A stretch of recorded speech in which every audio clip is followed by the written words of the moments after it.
Assalamualaikum, selamat sejahtera, selamat datang ke Omar Didik. Hari ini macam biasalah, kita masih lagi dalam pembelajaran subjek reka bentuk dan teknologi untuk tingkatan 3 dan kita masih lagi dalam bab 3 iaitu reka bentuk dalam perniagaan. Jadi hari ini kita sambung subtopik yang seterusnya iaitu subtopik yang keempat. Okey, pelajar boleh buka muka surat 148 dalam buku teks RBT tingkatan 3. Jadi pembelajaran kita hari ini adalah untuk mengenal pasti kaedah reka bentuk pengiklanan. Pembelajaran sebelum ni kita dah belajarkan beberapa kaedah reka bentuk pengiklanan. Jadi hari ini kita nak belajar macam mana kita nak gunakan kaedah reka bentuk pengiklanan tu kepada kita punya produk. Okey, sebelum tu kita kena tahu apakah itu pemasaran. Kenapa kita nak buat pemasaran ni? Apa fungsi pemasaran ni? Okey, pemasaran ni adalah salah satu cara untuk kita mampu bersaing di pasaran. Awak punya produk tu kan baru dihasilkan. Jadi macam mana pengguna nak tahu awak ada bina satu produk? Jadi awak kena pasarkanlah. Awak kena buat pengiklanan. Jadi pengguna pun boleh tahu produk tu ada di pasaran. Dan juga kalau kita buat pemasaran ni, kita dapat pastikan maklumat sampai kepada pengguna. Jadi pengguna tahulah kan apakah kelebihan produk awak, apakah fungsi produk awak, macam mana nak menggunakan.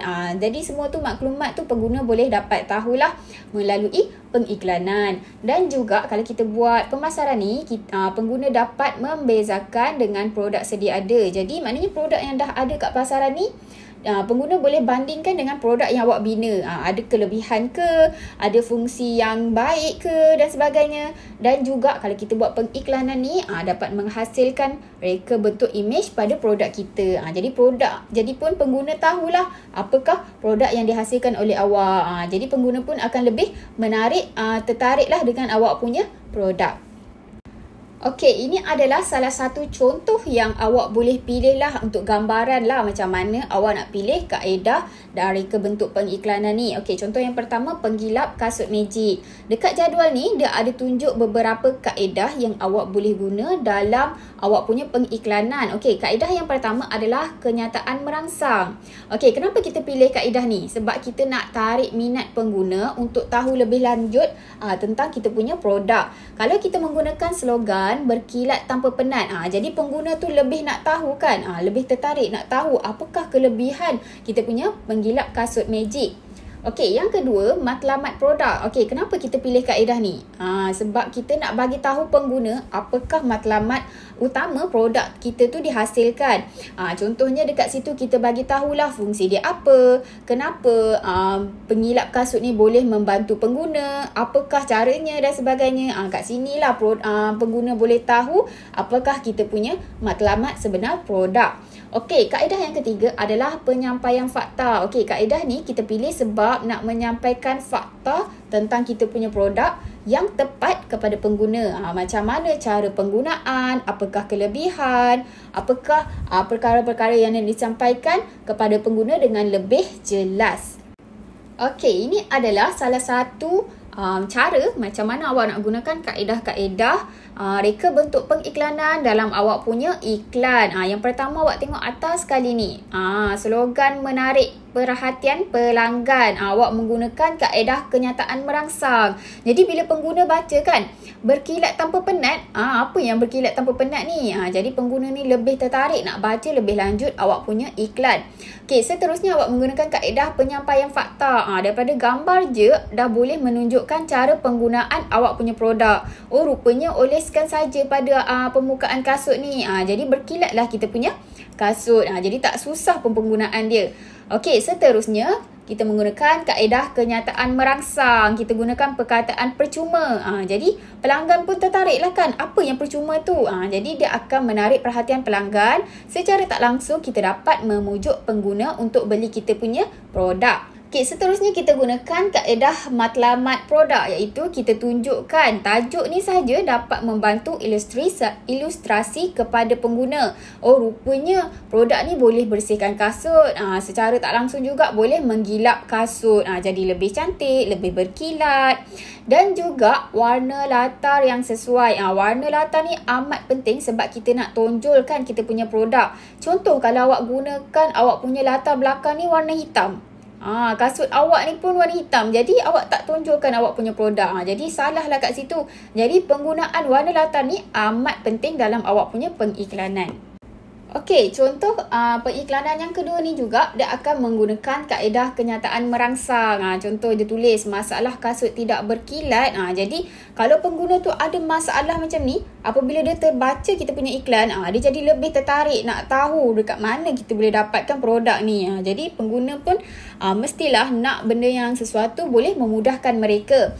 Yang kedua, tajuk dapat membantu ilustri. Ini adalah matlamat produk lah. Kita nak bagi tahu kan, rupanya ini boleh menggilap kasut, boleh membersihkan kasut dan secara tak langsung dapat menggilap kasut. Lebih berkilat, lebih cantik.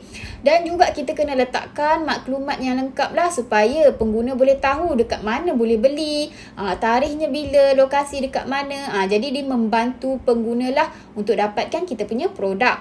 Seterusnya kita gunakan kaedah kenyataan merangsang. Tengok hadiah misteri untuk 10 pembelian yang terawal. Jadi pengguna pun jadi macam teruja lah nak dapatkan hadiah misteri ni kalau dia menjadi pembeli yang 10 terawal. Secara tak langsung kita dapat memujuk pengguna untuk dapatkan kita punya produk. Okey, ini adalah contoh ketiga, gambaran untuk awak macam mana awak nak hasilkan awak punya iklan lebih berkualiti. Yang pertama, macam biasa kita kena gunakan matlamat produk lah supaya pelanggan boleh tahu apakah awak punya fungsi produk yang sebenar. Dan juga foto kasut dan produk sebagai objek utama. Jadi penyampaian fakta lah bagi tahu apakah awak punya produk ni boleh digunakan dekat mana. Rupanya boleh gunakan pada kasut. Dan juga menggunakan fakta melalui simbol. Daripada simbol ni juga pengguna dah tahu, rupanya tak payah pengguna berus dan kain. Semata cukup gunakan awak punya produk ni dah mampu kilatkan awak pelanggan punya kasut.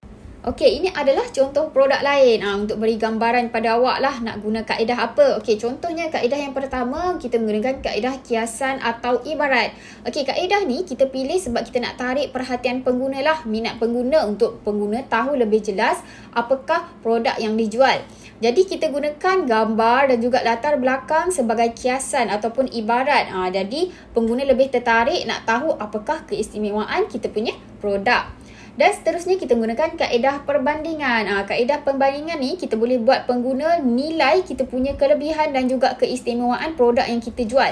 Jadi kita paparkan perbezaan gambar, tapak semayan, akuarium dan sebagainya. Jadi pengguna boleh tahulah, boleh bandingkan produk yang sedia ada dengan produk kita. Dan juga kaedah penyampaian fakta. Kaedah ni kita pilih sebab kita nak sampaikan fakta yang betul tentang produk kita kepada pengguna. Jadi kita paparkanlah bahagian-bahagian dan cara penggunaan produk pengagih makanan ikan automatik. Okey, ni contoh yang pertama iaitu kita gunakan matlamat produk. Kita sampaikan apa yang sepatutnya kepada pengguna. Pengguna tahu rupanya ini produk pengagih makanan ikan automatik. Memudahkan pengguna kan. Tak payah pengguna nak letak makanan setiap masa kan. Jadi bila dah automatik ni dapat memudahkan pengguna untuk bela ikan. Dan juga kita gunakan kiasan atau ibarat lah, gambar-gambar yang menarik supaya kita dapat menarik perhatian pengguna. Dan juga kita perlulah menggunakan slogan yang menarik lah supaya pelanggan tahu apakah produk kita kan. Ternak ikan dan bercucuk tanam dalam satu masa. Jadi pengguna boleh tahu, rupanya kita boleh juga buat bercucuk tanam dan ternak ikan dalam satu masa yang sama. Jadi boleh jimat masa pengguna di situ.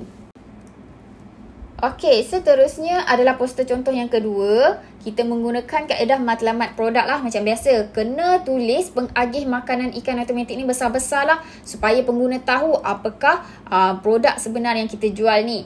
Okey, lepas tu kita buat kaedah perbandingan lah. Kita tunjuk gambar. Gambar ni kita bercucuk tanam dekat atas tanah. Satu lagi kita bela ikan dekat dalam kolam. Tapi kalau kita menggunakan produk kita ni, kita dapat jimatkan ruang kan. Ruang dan tenaga. Kita boleh bercucuk tanam dekat belah atas. Bahagian bawah kita boleh bela ikan. Dalam masa yang sama, ikan pun dapat makanan lah, nutrisi yang baik.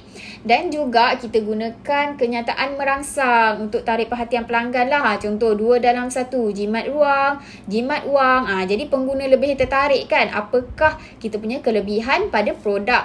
Okey, ini contoh poster yang ketiga. Macam biasa kita kena letakkan matlamat produk dekat atas kali ni supaya dapat bantulah ilustri kepada pengguna apakah produk yang dijual, dan juga warna latar. Warna latar ni kena menarik. Pentinglah sebab kita nak tonjolkan produk apa yang kita pasarkan, dan juga slogan yang menarik ni penting sebab kita nak tarik perhatian pengguna. Oh, kita boleh ternak ikan dan bercucuk tanam dalam satu yang masa. Jadi pengguna tahulah kita boleh jimat masa dekat sini kan.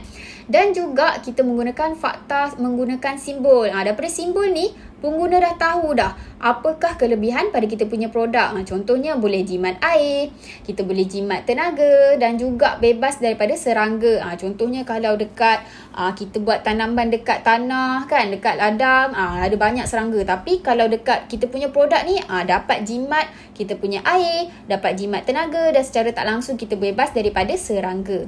Okey, contoh produk yang ketiga iaitu beg jean. Daripada beg jean ni macam mana kita nak gunakan kaedah dalam pengiklanan kita. Yang pertama, gunakan kaedah kenyataan merangsang. Kaedah ni macam biasalah kita nak tarik pengguna untuk lebih tahu lebih lanjut tentang kita punya produk. Menggunakan perkataan wow, murah, menarik, menawan. Jadi secara tak langsung kita dapat tarik perhatian pengguna untuk memiliki produk ni lah. Dan juga gunakan gambar pegun. Kaedah ni dapat menunjukkan kepada pengguna tentang reka bentuk produk. Daripada gambaran tu saja, pengguna boleh tahu, oh rupanya ada poket, rupanya kat belah dalam ni ada zip. Jadi pengguna boleh tahulah kita punya keistimewaan produk. Dan juga penyampaian fakta. Kaedah ni kita nak bagi tahu tentang produk kita yang tepat kepada pengguna. Kita gunakan maklumat ataupun fakta tentang kelebihan kita punya produk. Jadi pengguna pun lebih tahu dengan jelas apakah kita punya kelebihan produk.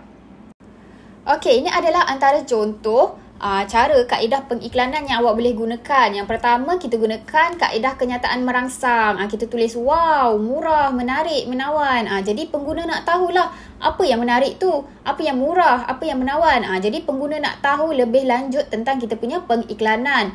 Contoh yang pertama, kita letakkan fakta menggunakan gambar. Rupanya macam ni situasi sebenar beg yang kita akan pasarkan. Jadi pengguna boleh tahulah, oh rupanya berbentuk segi empat, ada poket, ada zip, ada butang. Jadi pengguna boleh tahu produk sebenar yang kita jual. Dan juga kita gunakan kaedah kenyataan merangsang lagi untuk kita tarik dan memujuk pengguna. Kita bagi tahu dapatkan segera sementara stok masih ada. Kalau stok dah tak ada, pengguna tak dapat lah kan. Jadi dengan cara ni kita boleh memujuk pengguna untuk beli kita punya produk. Dan juga kita kena letaklah penyampaian fakta. Jadi pengguna boleh tahulah apa kelebihan kita punya produk. Lebih praktikal, mudah dibawa, tahan lasak, jimat kos dan sebagainya. Dan juga kita kena letaklah maklumat yang boleh dihubungi. Jadi senang pengguna nak hubungi kita macam mana nak dapatkan kita punya produk. Okey, ini contoh yang kedua. Macam biasa kita kena letak gambar pegun supaya pelanggan boleh tahu bentuk sebenar produk yang dijual. Warna latar yang menarik, ni sudah tentu sebab kita nak tonjolkan kita punya produk kepada pengguna. Okey, matlamat produk pun kita kena letak supaya pengguna tahu apakah produk yang dipasarkan. Penyampaian fakta dan juga maklumat untuk dihubungi. Jadi pengguna boleh tahulah apakah kelebihan kita punya produk dan juga cara untuk mendapatkan kita punya produk. Macam mana nak hubungi kita? Guna Facebook ke? Guna WhatsApp ke? Okey, contoh yang terakhir. Ini adalah beg jean yang diletak dekat atas papan kayu. Kita gunakan warna latar yang sesuai supaya dapat kita tonjolkan kita punya produk. Kita tulislah dia boleh jimat kos, lebih praktikal. Ini kita letakkan penyampaian fakta supaya pengguna tahu saiz dia macam mana, dia boleh tahan lasak ke tak, boleh mudah dibawa ke. Dan juga matlamat produk macam biasa kita kena tulis supaya pelanggan tahu produk apa yang dijual. Dan juga maklumat untuk dihubungi kena letaklah supaya pelanggan mudah untuk capai dan hubungi kita. Okey, itu sahaja pembelajaran kita hari ini. Terima kasih kerana sudi menonton. Semoga kita berjumpa lagi pada pembelajaran yang akan datang.